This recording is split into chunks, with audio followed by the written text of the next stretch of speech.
Please remain silent for the national anthem. कृपया शांत रखिए, दोनों देशों का नेशनल एंथम होगा अभी।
अब सब लोग कृपया बैठ जाइए।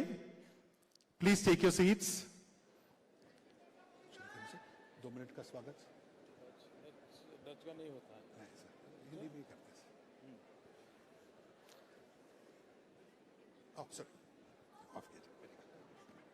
Sorry, please stand up for the Dutch national anthem.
Please take your seats.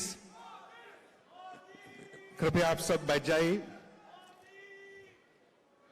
आदरणीय प्रधानमंत्री श्री नरेंद्र मोदी जी, आज यहां उपस्थित लगभग 3000 प्रवासी भारतीयों की तरफ से और भारतीय राजदूतावास की तरफ से मैं आपका हार्दिक स्वागत करता हूं। आपने अपने अति व्यस्त कार्यक्रम में से समय निकाला है यहां आने के लिए, हम सब से मिलने के लिए। इसके लिए हम अत्यंत कृतज्ञ हैं। Ladies and gentlemen, we have one special guest in the hall this evening, the Mayor of the City of Hague. Please welcome her with a big round of applause.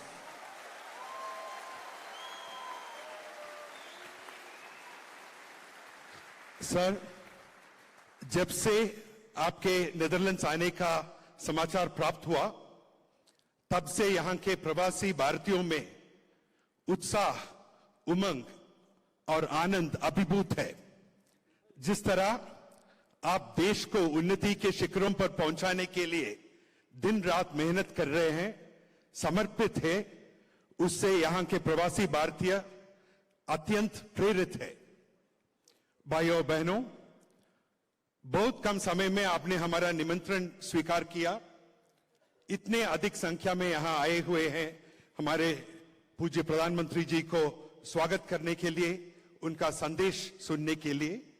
आप सबको मैं हृदय से आभार प्रकट करता हूं। आने वाले दिनों में प्रधानमंत्री जी के सपनों को साकार करने के लिए, भारत और नीदरलैंड्स की मैत्री बढ़ाने के लिए हम सबको हर संभव प्रयास करना पड़ेगा। राजदूतावास आपके हर कोशिश में, हर कदम आपके साथ रहेगी। मेरी बातों को समाप्त करते हुए मैं माननीय प्रधानमंत्री जी को सादर निमंत्रित करता हूं कि वो ये सभा को संबोधित करें।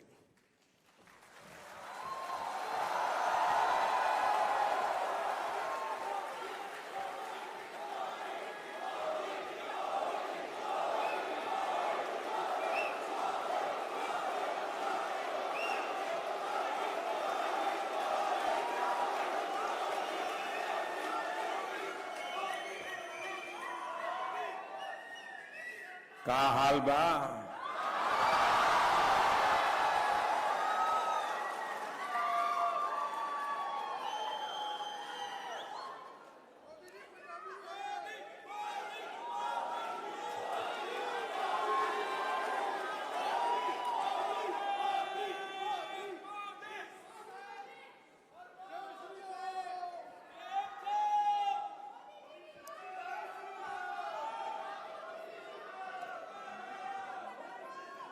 नीदरलैंड के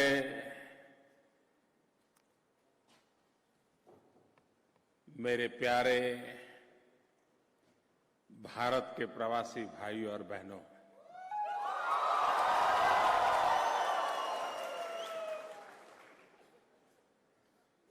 मैं यहां के मैडम मेयर का, डिप्टी मेयर का हृदय से आभार व्यक्त करता हूं कि उन्होंने मेरा स्वागत सम्मान किया और स्वयं इस कार्यक्रम में उपस्थित है। मैं उनका आभार व्यक्त करता हूं। ये जो गूंज आपके चारों तरफ सुनाई दे रही है, जो उत्साह उमंग दिखाई दे रहा है, जो लोग भारत में टीवी पर इसे देखते होंगे उन्हें जरूर आश्चर्य होता होगा कि छोटे से हेग में भी भारतीयों का इतना दम है।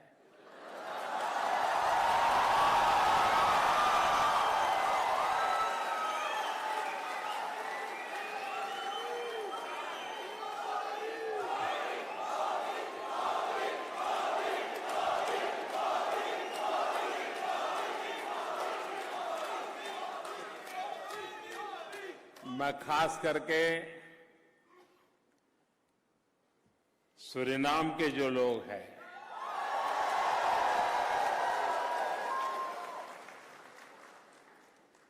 उनका मैं विशेष रूप से अभिनंदन करना चाहता हूं।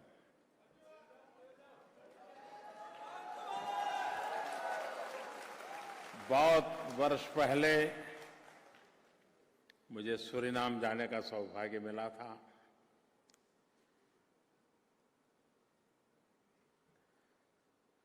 5 जून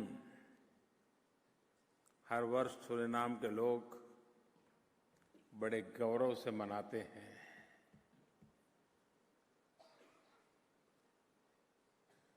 दुनिया में जहां जहां भारतवासी गए हैं,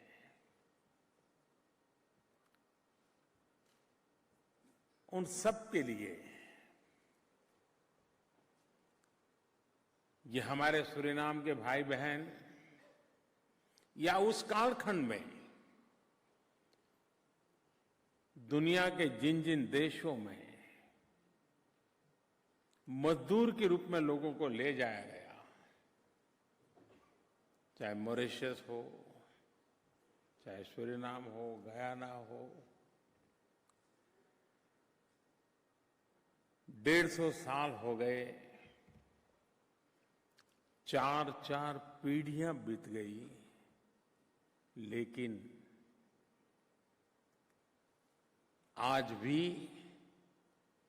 भारत की भाषा, भारत की संस्कृति, भारत की परंपरा, उसको ऐसे उन्होंने बरकरार रखा है। मैं उनको लाख लाख बधाई देता हूं, अभिनंदन करता हूं।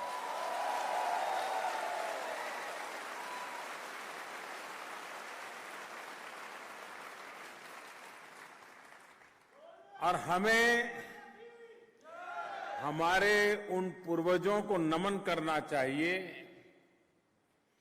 कि जिन्होंने भारत का किनारा छोड़ने के बाद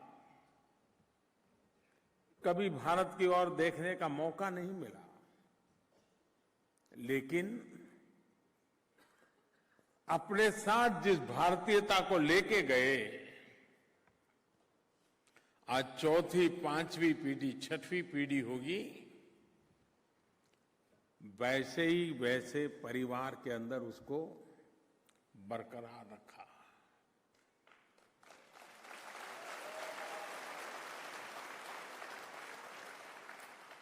वरना आज एक ही पीढ़ी में सब कुछ बदल जाता है, भाषा भी छूट जाती है। और कभी कभी तो माँ बाप गर्व करते हैं कि मेरे बेटे को भारतीय भाषा नहीं आती है।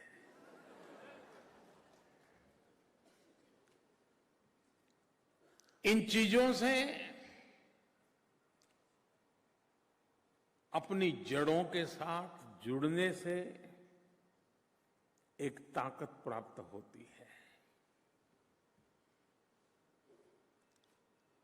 लोहे का गोला कितना ही ताकतवर क्यों न हो, कितना ही बड़ा क्यों न हो, कितना ही मजबूत क्यों न हो, लेकिन अगर ढंग से दो बालक भी उसको धक्का मारे तो इधर उधर चला जाएगा। लेकिन पेड़ जिसकी जड़ें जमीन से जुड़ी हुई है, उसकी ताकत कुछ और होती है। वो न हिला पाया जाता है और वो साया भी देता रहता है। और इसलिए जड़ों से जुड़े रहना और जुड़े रहने के कारण ताकत क्या होती है, ये मेरे सूरीनाम के भाइयों बहनों से सीख सकते हैं।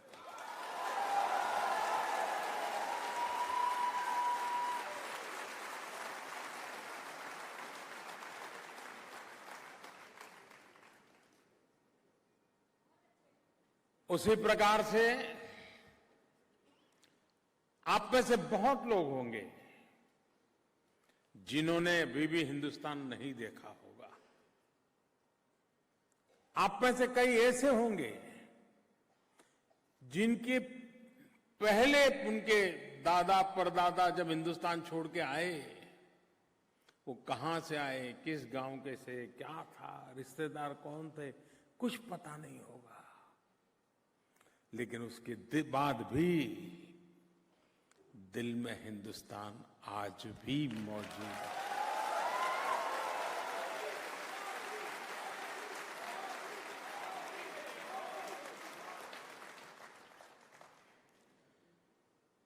एक प्रकार से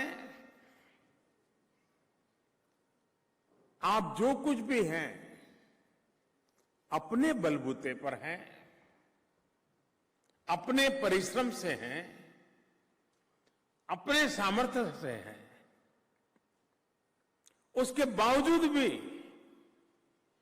आपके दिल में हमेशा रहता है कि भारत का जैसे आप पर कोई कर्ज है और मौका मिले तो भारत का ये कर्ज चुकाना है, मैं समझता हूं इससे बड़ी कोई भक्ति नहीं हो सकती, भावना नहीं हो सकती।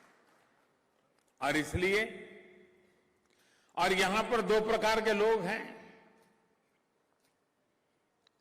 एक तो वो हैं जो 150 साल से हिंदुस्तान छोड़ करके निकले हुए लोग वाया सूरीनाम यहां पहुंचे हैं, और दूसरे वो हैं जो ताजा ताजा हवाई जहाज में बैठ करके आए हैं।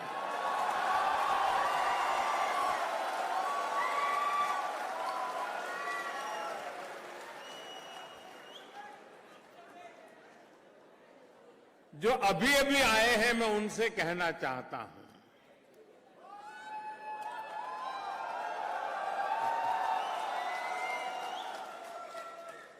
क्या कभी आपने सोचा कि आप अगर 150 साल हिंदुस्तान से कट ऑफ होते तो क्या आपके अंदर वही भारतीयता, हिंदुस्तानी का भाव वैसा ही बरकरार होता जैसे सूरीनाम के लोगों का है?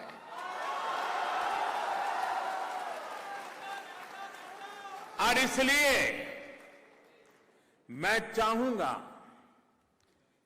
कि यहां पर रहने वाले पासपोर्ट का रंग कोई भी क्यों न हो,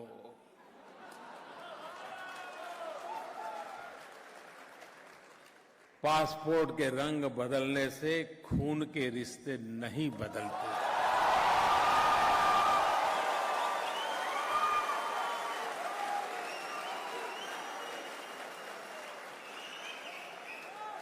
और मेरी हर हिंदुस्तानी से प्रार्थना है, आग्रह है कि पासपोर्ट के रंग के आधार पर रिश्ते नाते न जोड़ें। पासपोर्ट का रंग कुछ भी क्यों न हो, उसके और मेरे पूर्वज एक है। जिस धरती की पूजा वो करता है, उस धरती की पूजा मैं करता हूं। उसकी जिंदगी की वो मुसीबत रही कि 150 साल पहले उसे देश छोड़ के जाना पड़ा। मैं भाग्यवान हूं कि मैं अब भी मेरे देश की जड़ों से जुड़ा हुआ हूं। मेरा ज्यादा कर्तव्य बनता है कि मैं सूरीनाम वालों को गले लगाऊं, हम एक बनकर के रहे, हम साथ मिलकर के कार्यक्रम करें। अब हमारे बीच में जरा सा भी दूरी नहीं होनी चाहिए। हो सकता है जो अभी अभी आए हैं, उनको शायद हिंदी बोलने में तकलीफ होती होगी, सूरीनाम वालों को नहीं होती है।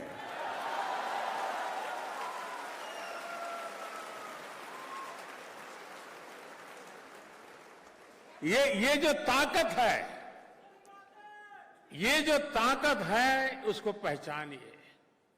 पूरे यूरोप में नीदरलैंड वो देश है जहां सेकंड लार्जेस्ट इंडियन डायस्पोरा है।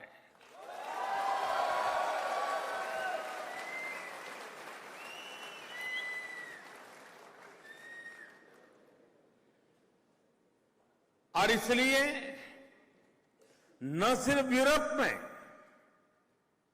लेकिन कैरिबियन कंट्रीज में भी हम सब मिलकर के इसे एक ऐसा ऊर्जा भूमि बना सकते हैं हेड को कि इन सारे भूभाग के भारतीयों के साथ हमारा नाता जुड़ जाए। और आज तो टेक्नोलॉजी इतनी सरल है कि आप मोबाइल फोन से इन सभी परिवारों से निकट से जुड़ सकते हैं। संगठन में ही तो शक्ति है।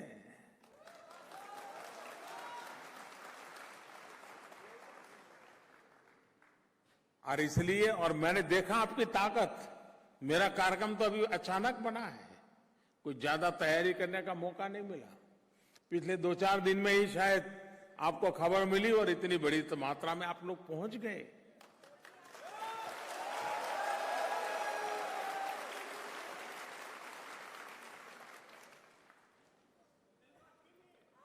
सरकार की तरफ से एम्बेसी होती है, एम्बेसेडर होते हैं, बाबू लोग होते हैं, लेकिन आपको पता है उनको राजदूत कहते हैं। हिंदी भाषा में उन्हें राजदूत कहते हैं, लेकिन यहां आप सब राष्ट्रदूत हैं।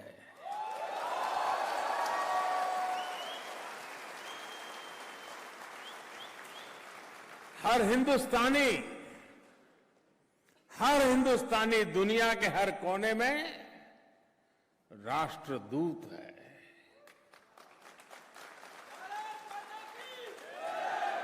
हमारे देश की उन अच्छाइयों से विश्व को परिचित कराना, जब विश्व को पता चलता है कि भारत ऐसा देश है जहां दुनिया के सभी संप्रदाय हैं, दुनिया का कोई ऐसा संप्रदाय नहीं है जिसको भारत में गौरवपूर्ण स्थान न हो, लोगों का आश्चर्य होता है।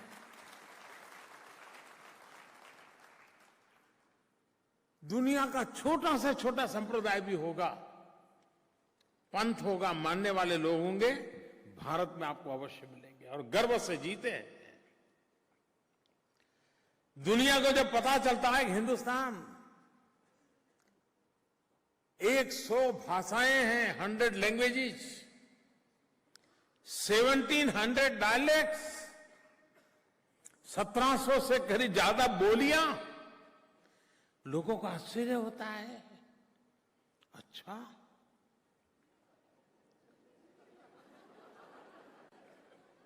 हमें तो यूरोप में देश बदलता, भाषा बदलता हो तो दिक्कत हो जाती है, आप 100 भाषाओं के बीच कैसे जी रहे हो?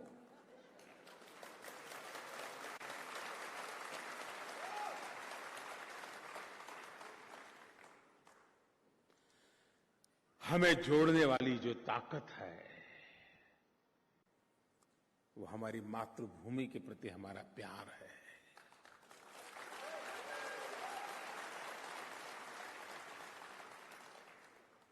उस धरती के प्रति त्याग और तपस्या के प्रति, इतिहास के प्रति, संस्कृति के प्रति, परंपराओं के प्रति हमारा लगाव है।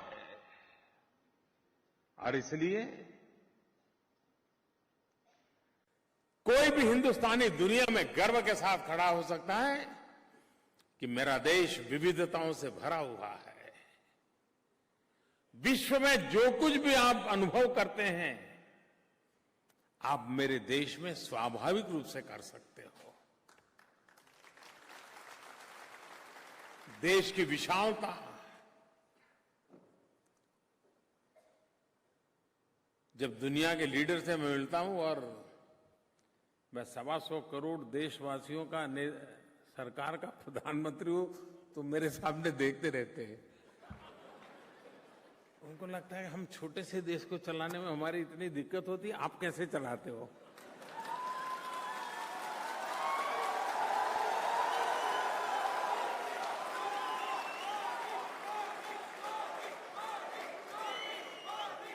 मैं उनको कहता हूं कि आप लोग देश यहां आप चलाते हैं, मेरे यहां 125 करोड़ देशवासी देश चलाते हैं।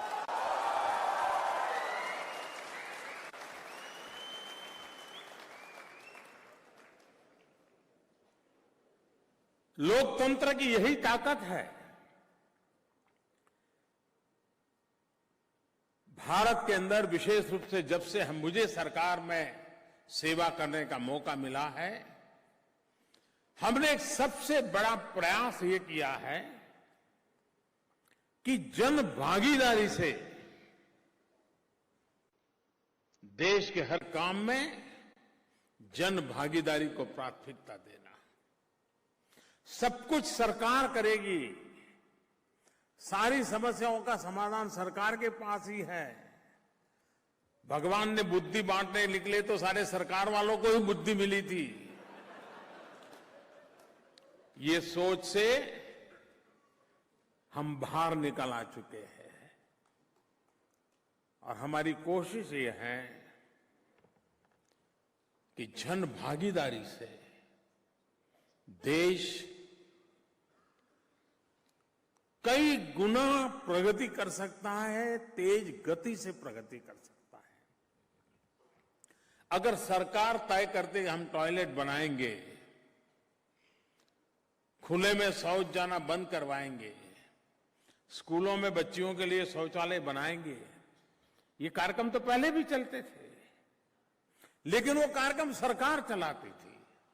हमने आकर के कहा लोग इसको उठा लें, और आपको जानकर के खुशी होगी कि स्कूलों के अंदर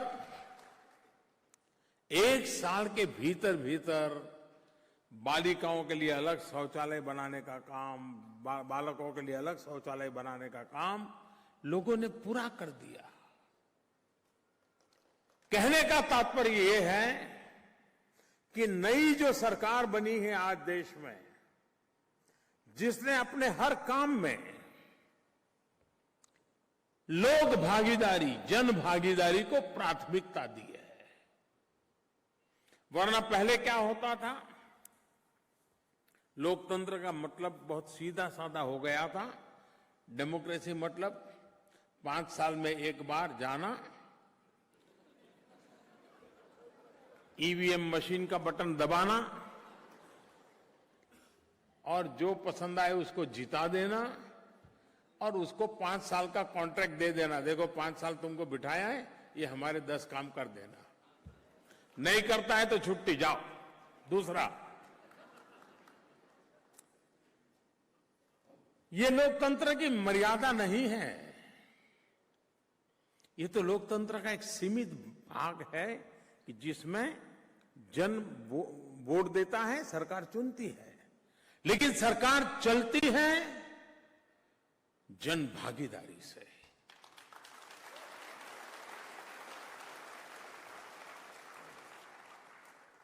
हमारे यहां कभी कोई नेचुरल कैलेमिटी आ जाए तो हम सब ने अनुभव किया है कि सरकारी तंत्र की ताकत बहुत छोटी पड़ जाती है, लेकिन लोग, सामाजिक संस्थाएं, धार्मिक संस्थाएं ऐसे फूड पैकेट, डिकना, फलाना लेकर के निकल पड़ते हैं। नेचुरल कैलेमिटी में हर किसी की मदद तुरंत पहुंच जाती है। क्यों? जनशक्ति का सामर्थ्य है। इस सरकार की कोशिश है कि हर काम में जन भागीदारी। भारत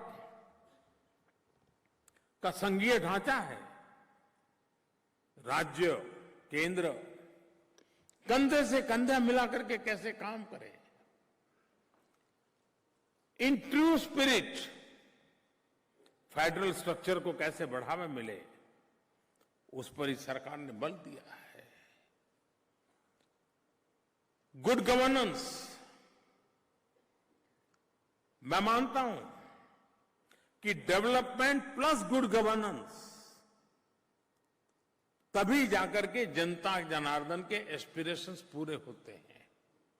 सिर्फ डेवलपमेंट से एस्पिरेशंस पूरे नहीं होते हैं, सिर्फ गुड गवर्नेंस से भी नहीं होते हैं। डेवलपमेंट एंड गुड गवर्नेंस दोनों का कॉम्बिनेशन होता है, तब जन सामान्य को समाधान होता है। बस अड्डा बनाऊं, बस स्टेशन अच्छा बनाऊं, तो डेवलपमेंट हुआ, लेकिन बस समय पर आए, बस में साफ सफाई हो, ड्राइवर कंडक्टर का व्यवहार ठीक हो, ये गुड गवर्नेंस होता है। तब सामान्य व्यक्ति को संतोष मिलता है, उसको समाधान मिलता है। हाँ, ये मेरी सरकार, ये मेरा देश है, ये मेरी संपत्ति है।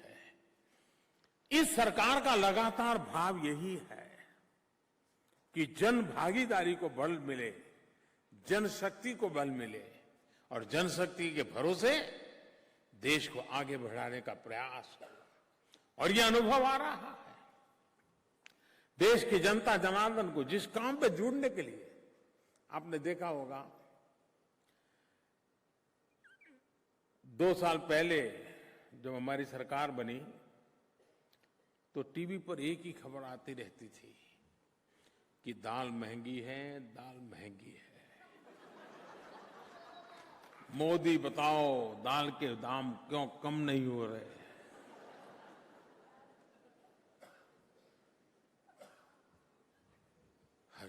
जहां भी जाओ बस यही बात। अब दाल के भाव इतने कम हो गए कोई पूछता ही नहीं है।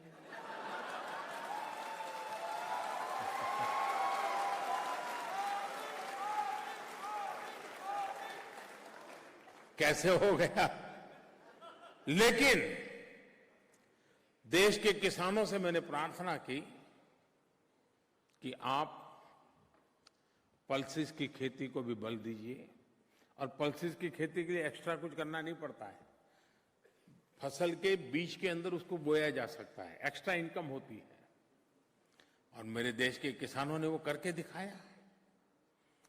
विपुल मात्रा में पल्सेस का उत्पादन किया तो आज थाली सस्ती हो गई। मध्यम वर्ग के परिवार में पल्सेस अगर ज्यादा खाता है तो प्रोटीन भी ज्यादा मिलता है, तो शरीर की शक्ति भी बढ़ती है, शरीर की काफी रिक्वायरमेंट पूरी होती है। कहने का तात्पर्य ये है कि सरकारी प्रयत्नों से ज्यादा जन सामान्य का सामर्थ्य ये बहुत बड़ा रोल प्ले करता है।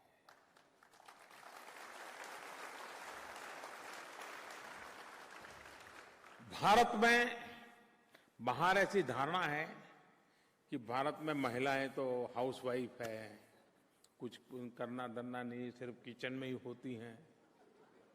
ये बाहर एक कल्पना है, सत्य अलग है। आज भी हिंदुस्तान का पशुपालन, डेयरी, मिल्क, ये पूरा क्षेत्र एक प्रकार से भारत में महिलाएं ही संभालती हैं। पुरुष का बहुत कम योगदान है। कृषि में भी महिलाओं की भागीदारी बहुत बड़ी होती है, वे फिजिकली कंट्रीब्यूट करती है। लेकिन हमारी सामाजिक रचना ऐसी है कि उसको रुपये पैसे तराजू में तोला नहीं जाता है। इसका मतलब ये नहीं कि भारत की आर्थिक विकास की यात्रा में महिलाओं की भूमिका नहीं है। महिलाओं की भूमिका है, महिलाओं में पोटेंशियल भी है। और इसलिए हमारी सरकार ने 50% जो जनसंख्या है उसको भारत की विकास यात्रा का एक प्रमुख हिस्सा बनाने की दिशा में बीड़ा उठाया है। एम्पावरमेंट ऑफ विमेन,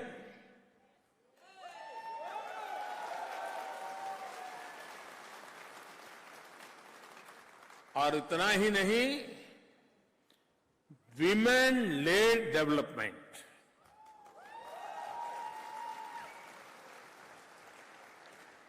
हमने जब प्रधानमंत्री जनधन योजना का अभियान चलाया, बैंक के खाते खोलने का, हमारे देश में 40% लोग ऐसे थे जो कभी बैंक के दरवाजे नहीं गए थे।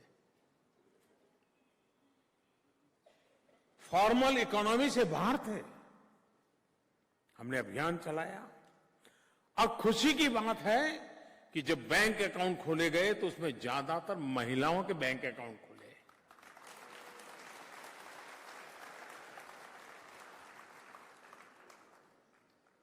महिलाओं को लगने लगा हां, मैं भी कुछ आर्थिक व्यवस्था का हिस्सा हूं।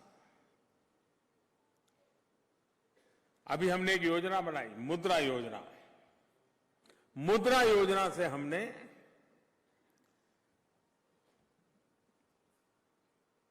एंटरप्रेन्योरशिप को बल मिले। हमारे देश का नौजवान जॉब सीकर से जॉब क्रिएटर बने, वो जॉब देने वाला बने। छोटे छोटे काम करते भी लोग जॉब, एक को नौकरी रख सकते हैं, 2 को रख सकते हैं, काम दे सकते हैं। और इसलिए छोटे छोटे कारोबार को मदद करने की दिशा में हमने बड़ा अभियान उठाया, मुद्रा योजना। और मुद्रा योजना ऐसी है कि किसी भी प्रकार की गारंटी दिए बिना नागरिक को, अगर वो बैंक में आता है, अपने सारी जानकारियां देता है, तो 50,000 रुपया से लेकर के 10 लाख रुपये तक उसको लोन मिलती है।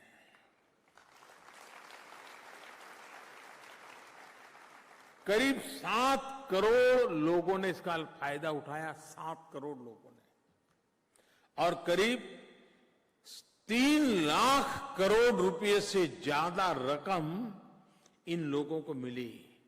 किसी को 50,000, किसी को 55,000, किसी को 80,000, किसी को लाख। और आपको जानकर के खुशी होगी कि ये मुद्रा योजना का लाभ लेने वाले में 70% महिलाएं हैं, 70% महिलाएं।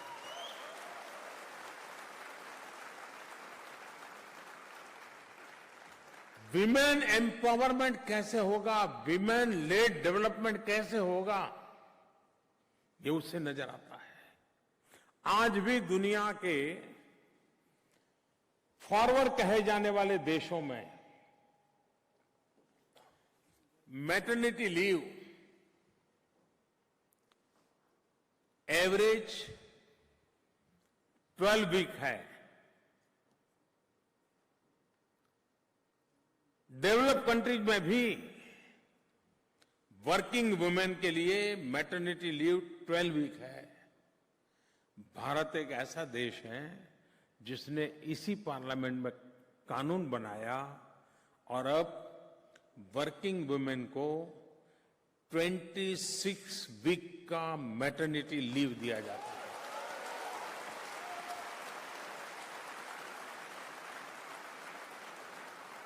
छह महीने, और वो इसलिए हम भारत के भविष्य की ओर देखते हैं। अभी तो ऐसा लगेगा, अच्छा ये 6 महीना नौकरी नहीं करेगी, पगार खाएगी, किसी को लगता होगा। लेकिन वो 6 महीने उस बालक की परवरिश करती है जो मेरे देश के आने वाले कल है।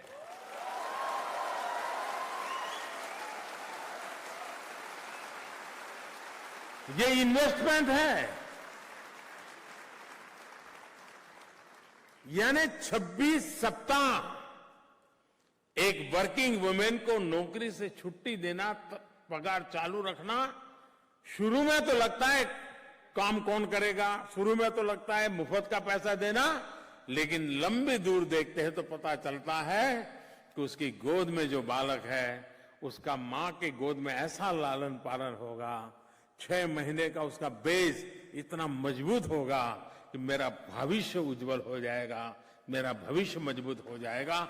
इस दिशा में काम करते हैं।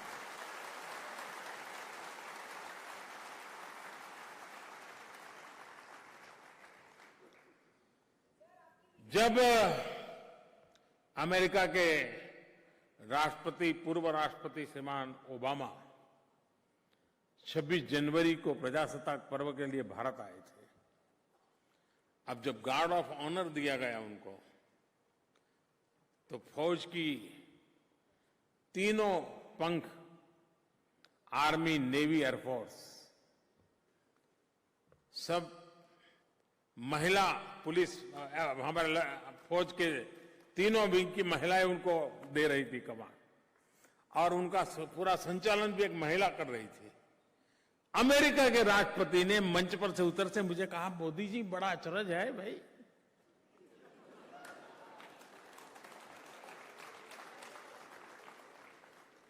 ये है हिंदुस्तान में। मैंने कहा अभी तो आज शुरुआत है,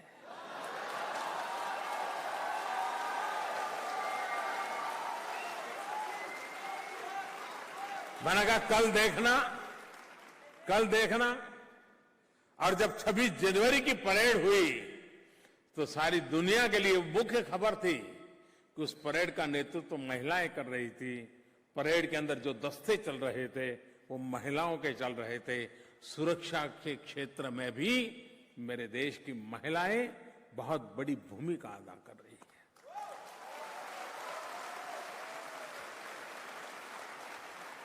दिल्ली में अगर आप जाएं या देश के अन्य कई राज्य हैं जाएंगे जहां पर पुलिस में 33% महिला पुलिस को लिए रिजर्व किया गया है और सुरक्षा की जिम्मेवारी भी ये एम्पावर्ड महिलाएं हमारी करेगी, उस दिशा में हम काम कर रहे हैं।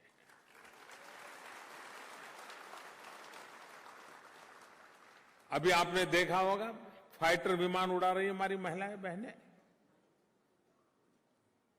फाइटर प्लेन का नेतृत्व महिलाओं के हाथ में, दुनिया के अंदर चर्चा है। आज भारत स्पेस टेक्नोलॉजी की दुनिया में, अंतरिक्ष में, पूरे विश्व में उसने अपना बड़ा नाम कमाया है। अभी पिछले सप्ताह एक साथ 30 नैनो सैटेलाइट छोड़ने का काम सफलतापूर्वक हमारे यहां हुआ। इसके पहले हमारे साइंटिस्टों ने वर्ल्ड रिकॉर्ड किया, 104 सैटेलाइट एक साथ लॉन्च करने का काम हिंदुस्तान के स्पेस साइंस ने किया। पिछले महीने सबसे भारी वजन का सैटेलाइट छोड़ा गया, और वजन कितना, तो अखबार वालों ने लिखा इतने इतने हाथी जितना, यानी हाथी के वजन के बराबर लिखा गया।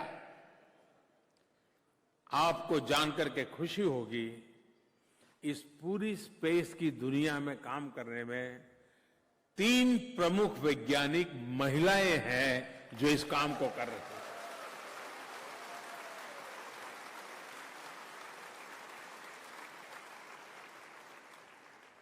क्यों गर्व नहीं होगा? मेरे देश की माताओं बहनों की ये शक्ति, किसको गर्व नहीं होगा? चाहे विज्ञान का क्षेत्र हो, चाहे शिक्षा का क्षेत्र हो, आरोग्य का क्षेत्र हो। आजकल तो हिंदुस्तान के किसी भी राज्य में अगर टीचर कॉन्फ्रेंस करें तो आपको एक जगह पे बोर्ड लगाना पड़ेगा कि ये कोना पुरुष टीचर के लिए रिजर्व है।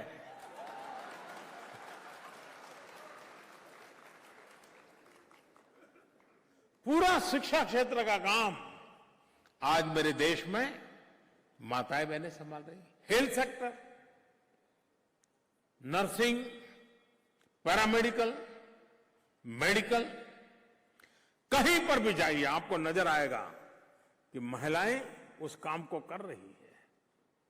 कहने का तात्पर्य ये है कि महिला शक्ति, और खेलकूद में ओलंपिक में कौन मेडल ले आया? सारे मेडल लाने वाली हमारी बेटियां थी।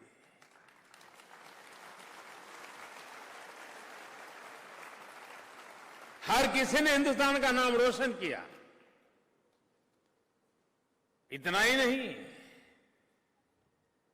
शारीरिक रूप से जिनको तकलीफ है, पैरा ओलंपिक, उसमें भी हिंदुस्तान के तिरंगे झंडे को ऊपर करने का काम हमारी महिला खिलाड़ियों ने किया है। एक ऐसी सरकार है दिल्ली में जिसके दिलो दिमाग में भारत के विकास की यात्रा में भारत की 50% जनसंख्या वो ताकतवर कैसे बने, एम्पावरमेंट कैसे हो, विमेन लेड डेवलपमेंट कैसे हो, भारत की आर्थिक विकास की यात्रा के अंदर उसकी इक्वल पार्टनरशिप कैसे हो, एक के बाद एक कदम उठा रहे हैं, और जिसका परिणाम है कि आज मेरे देश की नारी शक्ति भारत के झंडे को ऊंचा कर उठाने में बहुत बड़ी अहम भूमिका अदा कर रही है।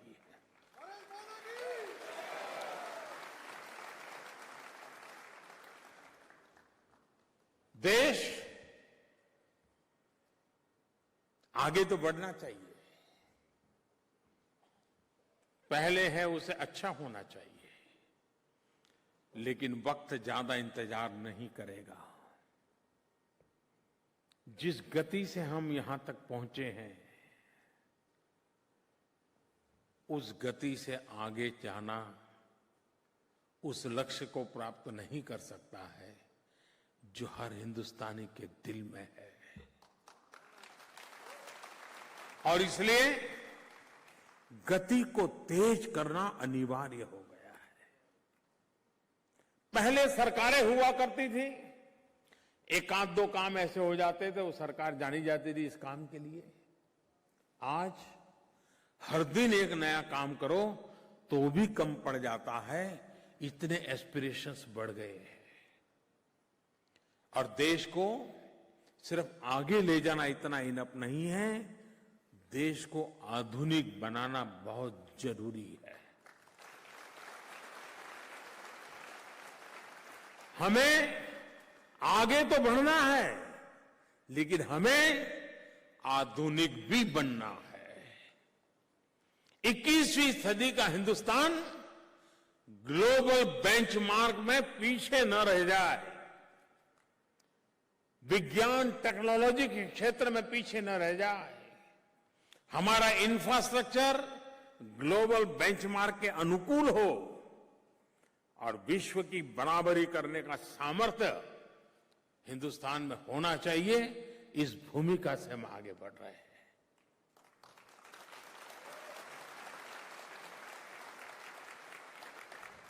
आज हेल्थ कॉन्शियसनेस का माहौल है, एनवायरनमेंट की चिंता है। हर किसी को लगता है भाई सांस ले तो अच्छी सांस मिले, पानी पिए तो अच्छा मिले, खाना खाए तो अच्छा मिले। बहुत स्वाभाविक कॉन्शियसनेस आया है। भारत ने बेड़ा उठाया है ऊर्जा के क्षेत्र में, रिन्यूएबल एनर्जी 175 गीगावाट। आप में से बहुत लोग होंगे जिनके लिए गीगावाट शब्द नया होगा, क्योंकि सदियों से हम मेगावाट से आगे सोचा ही नहीं।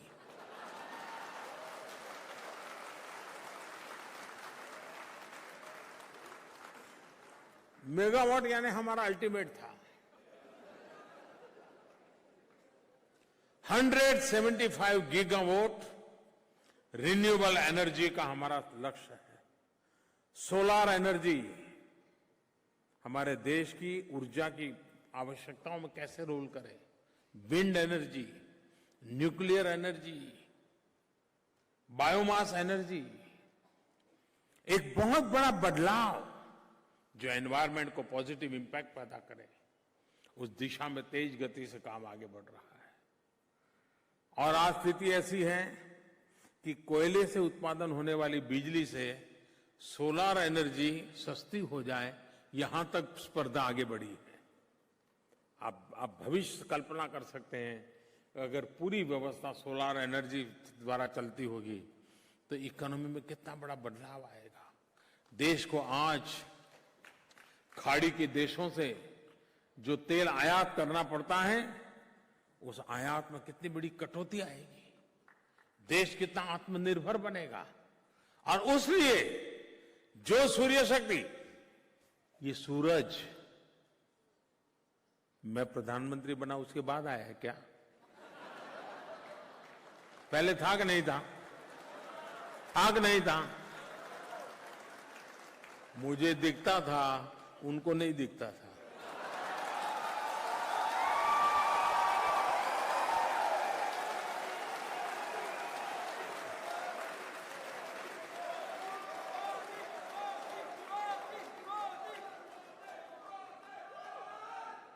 और इसलिए पूरा जीवन को आधुनिक बनाने की दिशा में ये हमारी पहल है। डिजिटल इंडिया,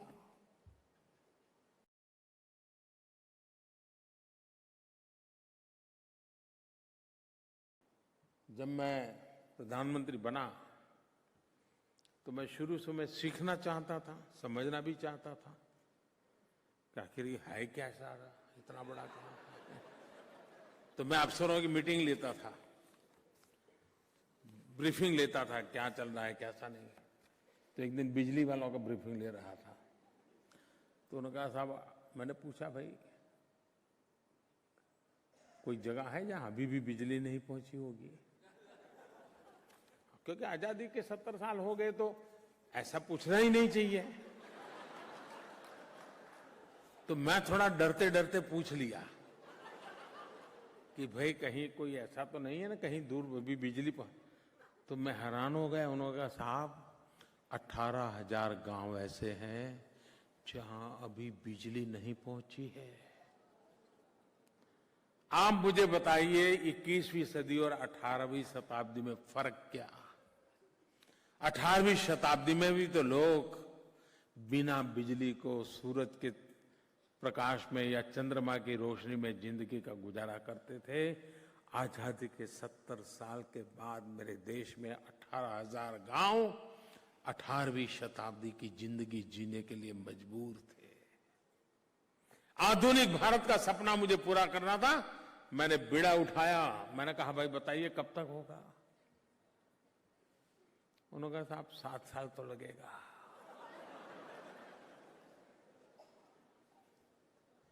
उनकी ये हिम्मत ही मेरे लिए हैरानगी थी। आराम से कह दिया 7 साल लगेगा। मैंने कहा भाई जल्दी करना चाहिए, ऐसा क्यों करते हो, क्यों सोचते हो, जरा समझा रहा था। आखिरकार एक दिन मैंने लाल किले पर से 15 अगस्त को बोल दिया 1000 दिन के अंदर हम 18,000 गांव में बिजली पहुंचा देंगे। अभी 1000 दिन हुए नहीं, करीब 13-14 हजार गांवों में बिजली पहुंच गई भाइयों बहनों, क्योंकि मुझे आधुनिक भारत बनाना है। और बाकी जो गांव बाकी हैं उसका काम भी बहुत तेजी से चल रहा है। भारत में 2.5 लाख पंचायतें हैं, 6 लाख गांव हैं, पंचायतें हैं।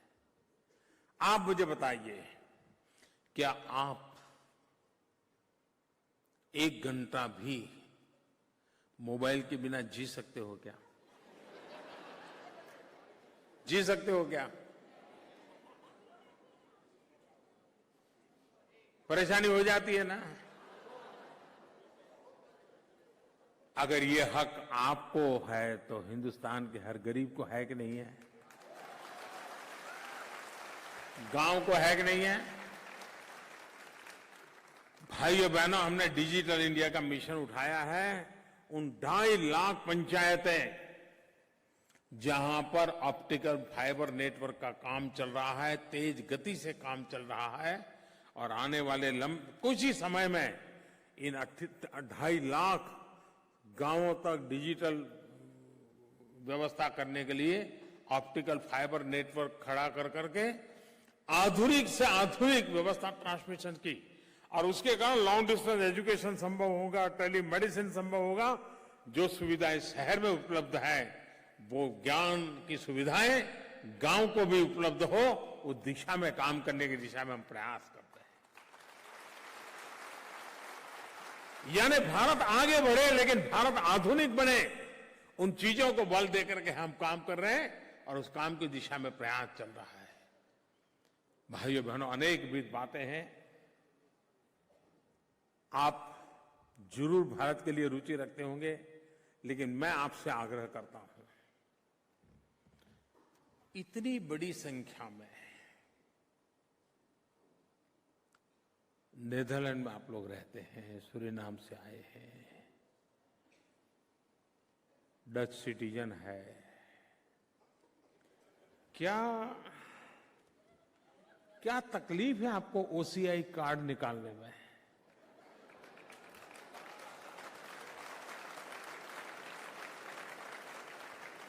आपका मन नहीं करता है कि ये नाता जोड़ना चाहिए?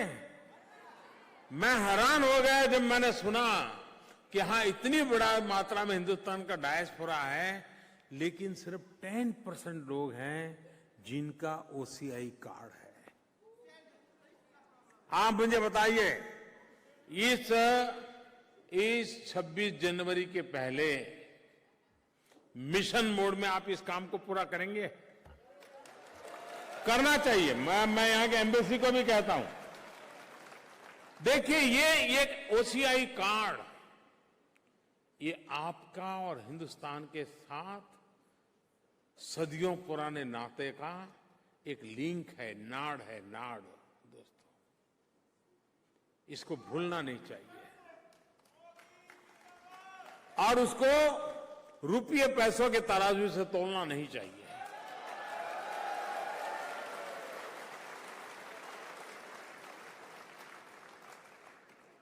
जो भी देना पड़े देकर के भी ओसी का एक कार्ड, ये मेरे लिए, मैं कल 2 दिन पहले पोर्चुगल में था, वहां के प्रधानमंत्री पब्लिकली अपना ओसीआई कार्ड दिखा रहे थे। बोले मुझे गर्व है कि मेरे पास ओसीआई कार्ड है, मैं मूल भारतीय हूं और मैं आज यहां प्रधानमंत्री हूं।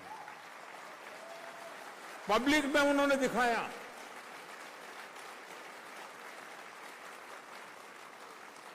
हर हिंदुस्तानी के मन में स्पिरिट होना चाहिए, मैं हूं, मेरे पास उसे है। कोई भी मिले, अच्छा तेरे पर नहीं है, तरीके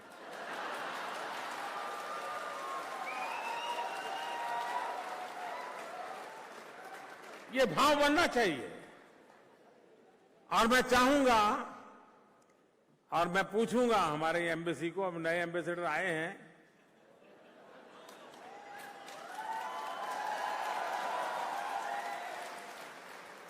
और मैं तो ये पूछूंगा पर डे कितने बने। और मैं आपसे चाहूंगा आप मदद कीजिए, क्योंकि ये काम हमारा पूरा होना चाहिए। देखिए 2000 जो डच पासपोर्ट वाले हैं, 2015 से उनके लिए भारत में ई वीजा की व्यवस्था हो चुकी है। इसका लाभ आप लोग लेते होंगे और मैं आपसे कह रहा हूं, डच नागरिकों के लिए आने वाले दिनों में 5 साल का बिजनेस वीजा देने की दिशा में भी भारत सरकार सोच रही है।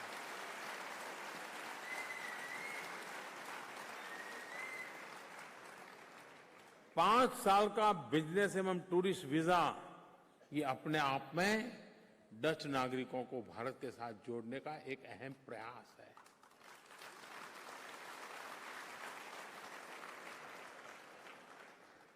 तो मेरी आप सबसे गुजारिश है कि आप लोग भारत के साथ जुड़ने के अपने प्रयासों को निरंतर बनाए रखिए। आपने देश के साथ मन मस्तिष्क से जुड़े हुए हैं, परंपरा से जुड़े हुए हैं। भारत की अच्छी बात सुनते ही आपको हर्षोल्लास हो जाता है। इतना भारतमय आपका जीवन है, उसको निकट बनाने का और प्रयास करते रहिए। आप लोग मेरे से जुड़ना चाहते हैं क्या? पक्का? आप चाहते हैं कि देश का प्रधानमंत्री, हिंदुस्तान का प्रधानमंत्री आपके जेब में हो? क्यों आप चुप हो गए? क्यों? क्या हिंदुस्तान का प्रधानमंत्री आपके जेब में हो तो बुरा है क्या? आप नहीं चाहते भाई? आप गर्व से, अरे थोड़ा यार हिंदुस्तान का प्रधानमंत्री मेरे जेब में है, नहीं चाहते क्या? मैं बताता हूं, तरीका है उसका। आप अपने मोबाइल फोन पर नरेंद्र मोदी ऐप डाउनलोड कर दीजिए। मैं 24 घंटे आपकी जेब में उपलब्ध रहूंगा और आपकी हर धड़कन को मैं सुन पाऊंगा। आइए, मेरा और आपका निकट का नाता बनना चाहिए। आपका मुझ पर पूरा अधिकार है। आपके पासपोर्ट के रंग के आधार पर नहीं होगा। आप जिसके दिल से आवाज उठती है भारत माता की जय, उन सबके लिए मेरा